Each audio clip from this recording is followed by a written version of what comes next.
We're at a camp for displaced people that's just outside of the capital, Baghdad. The families have been living here anywhere between 5 to 2 years now. All of them said that they fled violence or sectarian violence.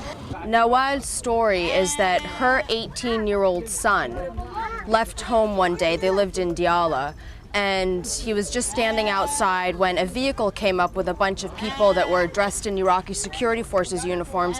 They grabbed him, and she has not heard from him since. They don't know if he's dead or alive, but that was enough for them to decide to pick up and move here.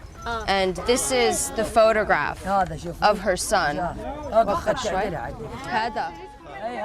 This is Hayat. She's one of his younger sisters. She's telling us about how her brother used to play with her and tickle her when she was lying on her back.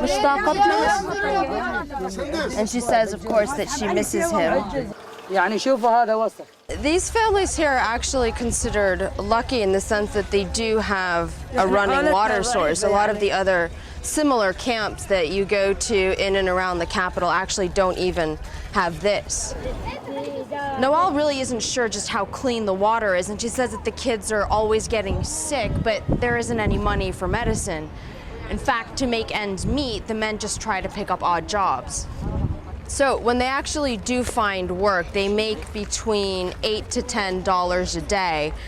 And for example, in one man's case, that's to feed 4 people. And مثلا انت كم نفر?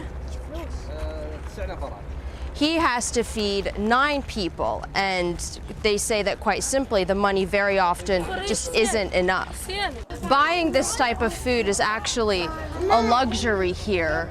Ali was able to make about $10 this morning collecting garbage in a Baghdad neighborhood, and with that, he's able to buy enough food to feed his family for a day. He's got 3 daughters and his wife, as well as a couple of elderly members in the family. The UN's estimate just for Iraqis that are internally displaced is over 2 million, and from what we're seeing, the majority of them aren't going home.